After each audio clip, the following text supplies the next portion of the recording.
Paula with Hillbilly Orchids. Welcome back to my channel. Yes, we're looking at the Leodoro today. Just because she opened up that second bloom and it's so beautiful. I love it. But we're actually talking about Catasetums. Catasetums. We're talking about the Catasetums again. Now, I know we've been talking about them for quite a little bit here lately. A lot of people have been, really interested in the Catasetums and how different ones are at different stages and things like that. Mine are all over the place in stages. That's what I wanted to show you once again, that I do, they're growing quite well. The ones that are putting up the new growth, they're doing phenomenally well with the growth. There's some that are just now starting to peek their little heads out and show us that, hey, I'm here.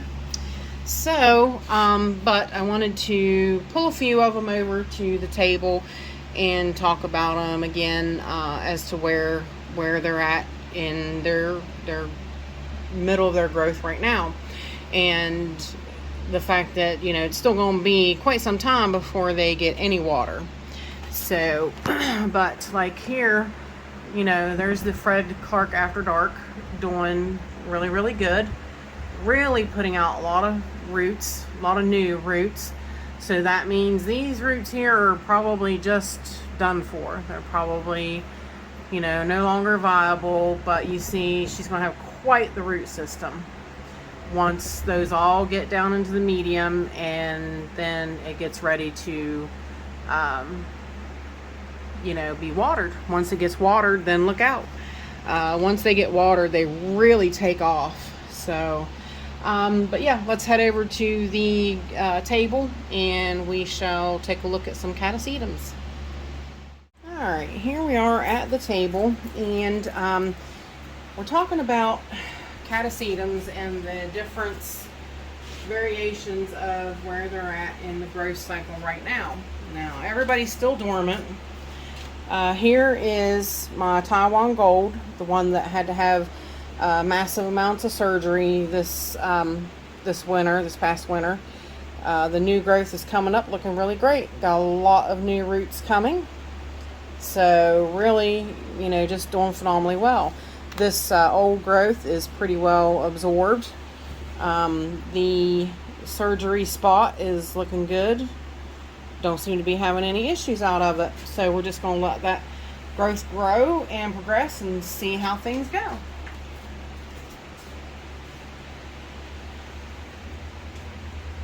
Now, some of the smaller guys. Well, of course, the Parvianum here is not a small guy. Parvianum is one that does not go dormant for me, usually ever. I think I've had it 3 years or so, maybe longer. I'm not sure how long Bobby Jeffries had it before he gifted it to me, but he said too that it never went dormant. Now, it did come, I think I had it that 1 year after he sent it to me. It bloomed, and then that following year it did actually go dormant the one time. After that, this plant has not went dormant for me. So maybe that's just its thing, depending upon the actual species. I mean, the closest we can come, it was mislabeled plant. It had a shunky eye, Catasetum shunky eye tag. Well, it is definitely not a Catasetum shunky eye. And a Parvianum type is the closest identification that we can come up with this plant. But if you still go and you read about Parvianum care, it's still basic Catasetum care. They still supposedly go dormant and this and that. So why this plant is not going dormant is beyond me. But it thrives in my care. So we will see what happens with these growths. We'll see if we get any more new growths. Of course, as you can see, let's go up under this way. You can see the roots are really coming out there. Now, this one is still being watered because it never went dormant. So this plant I am watering. Now, this little Catasetum Spitzy Eye Red, actually I'm going to spin her a little bit because these long leaves kind of get in the way. Probably still need to spin her even more. Them leaves are something. Alright, Catasetum Spitsy Eye Red. So far, she's not doing anything, so she's still dormant. I topped her off with some really small bark media so that once wherever a new growth comes up, I'll be able to, see where it's at. So I didn't cover anything up, but for all intents purposes, this plant is still just very, very dormant and not getting no water. Now this little guy here, this is I don't know what is those goofy looking things on the end of that. Old sheaths, I guess. This is After Dark SVO Black Pearl. This was a gift from me from Anavogia, and it did go dormant after it came, and this is the growth now that it came up with. It is growing. Hopefully I can show you and you can see it. I actually probably need to zoom you in just a hair, turn on the light so that some of these closer ones we can see. Alright, let's see if that's better. See if we can see it better when you get it up close. Some of them are still relatively small. Of course, you can see down in there, you can see the new roots coming. So that's all good sign. That's everything you want to see. This plant too is not being watered. So, alright. Now this one's the one I told you, it updumped itself and I had to fix it. So I did finally get it straightened down into the pot. Why I turned the tag wrong, I don't know, but I did. But it's straightened in the pot and snug now, so it doesn't move that much. Once the new roots take off, it should be a little bit better. It actually sunk a little bit, it looks like, because you got to be able to see. Yeah, it did sink a little bit. You got to be able to see where that new growth is going to come up out at. So chances are it's not going to come off of this old bulb, it's going to come off of this new one. But for the time being, nothing's happening, and this one, for all intents and purposes, is still dormant and not being watered. Now this is Rebecca Northern. This just finished spiking for me. This just technically started her dormancy here on what is this, March, the end of March. So yeah, isn't that crazy? Now this one is in sort of a PET method. It's got a little bit of lava rock in the bottom, and usually you fill up the reservoir to the holes to where it stays in a sort of a semi-hydro kind of situation. But for all intents and purposes right now, this one is not being watered. She is very dormant, and we will be waiting for a growth to come up on her. So now hang tight, and we'll be back and we'll talk about a few more Catasetums. This channel is sponsored by the Orchid Supply Store. It is literally your one-stop shop for anything and everything you could possibly need orchid related. And they even sell orchids. Use my name code Hillbilly in the code section for a 12% viewers discount. So go check them out, y'all. Okay, we're back with the remainder of the Catasetum talk, which I know you're like, what, Paul? I don't see nothing in front of you. Well, sadly, the little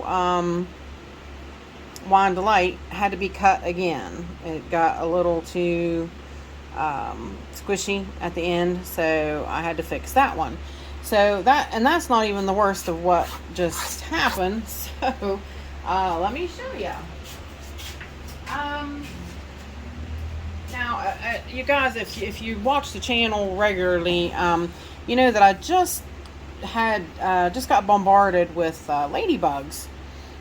We had a nice warm spell. Everything, the trees were coming out in bud. We had ladybugs, ants. I mean, everything was just like coming to life. And I thought, well, that's fine.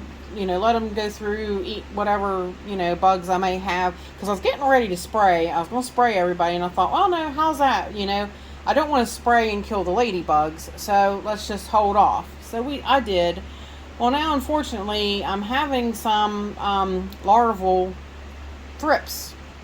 they're starting to hatch. So somehow the ladybugs missed it, which I don't know how, because I was bombarded with ladybugs. I really was. And according to everything I've read about ladybugs, they supposedly eat everything soft bodied.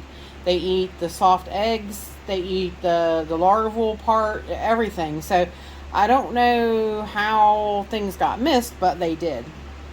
Because I'm having a few little places that I'm finding some issues with some thrips larval in the larval stage. So, I can actually show you if you want to see what larval stage thrips looks like, because I wasn't sure. I asked Michael McCarthy. I'm like, it sort of resembles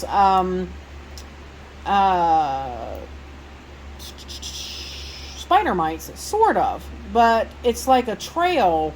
It looks like a squiggly little, almost like what a leaf miner would do. So yeah, and I was very concerned, because that's the first time in almost a decade of growing these orchids that I've had that issue. So that's strange, but I never had that. And of course, what's worse thing to have it on than a new growth of a Catasetum. So yeah, not so happy about that. But what I tried to do was I tried to cover up the roots basically, and I sprayed them with a systemic spray. So we'll see. Now I haven't that systemic that I use is it's the Ortho Bug Be Gone concentrate, which it works really, really good for me. I haven't really had any issues. I have actually sprayed that stuff on blooms that had bugs on them, and the bloom still lives. So like, I haven't had issues of so I'm hoping, this is the first time I've sprayed it on a Catasetum baby, so we'll see. But yes, unfortunately, I don't know what that is. It just yeah, but you can kind of see a little bit of the damage where the systemic has soaked in where they've bit. So yeah, this one definitely had a little bit of that damage. But this is the Catasetum pileatum.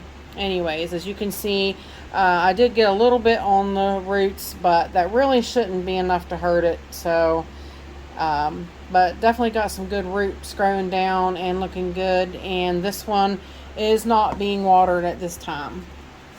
Now, the even worse scary thing is they were on my stinking Catasandras, which, if you watch my channel a lot, I love and adore.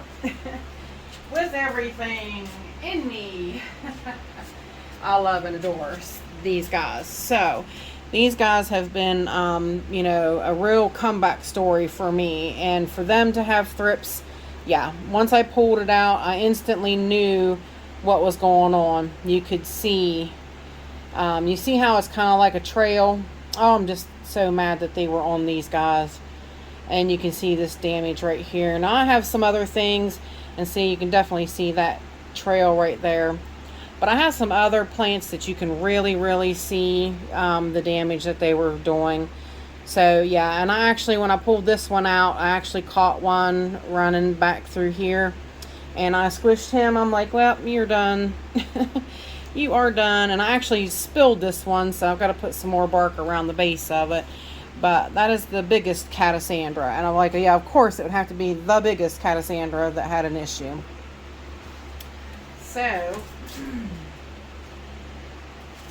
and that's what you got to do. Like, even though they're dormant right now and you don't want to get their roots wet, not even with a bug spray, you just try to cover the roots the best you can and spray and hope for the best. Because if you leave the bugs go, they're going to devour because it's a soft new growth. So of course they're going to go for that, and they're going to devour it.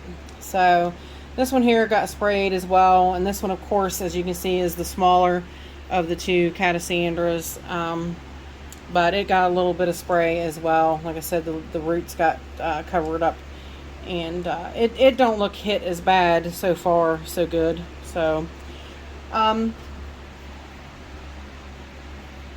do have pictures, but it's a little bit easier if I show you, just so that you guys can kind of see what their damage looks like. Because I always thought that, too, I always thought that thrips attacked blooms. Well, they do mostly, but I guess they will attack tender vegetation as well. So hang tight. I will show you actual damage of a thrips in the larval stage. Alright, I am back now. This is a dendrobium that this is the one I had first started noticing that on. Trying to see what that was right there. Don't know what that was actually. But you can see if you look at the tip reminds you almost of spider mites. You see how they devour everything in a section. You could almost mistake that for spider mites. I really, that's when I got my bug glasses out and I really looked. But this is the patterning here that had me.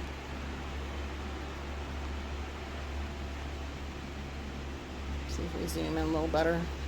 This is the patterning that had me concerned. I'm like, I have never in all my years seen anything like that. And you can see it further up on the leaf in this section. Yeah, that is definitely all new to me. Oh, I don't know why all my battery's dying. But yeah, that gave you a good view of how they do like a tunneling kind of thing. They just look like they take a path and they go and they tunnel. So, but there you guys go. And that is my Catasetum update for right now. And with that said, I appreciate all you beautiful, wonderful people stopping by and hanging out with me. And bye for now, y'all. Till we meet again.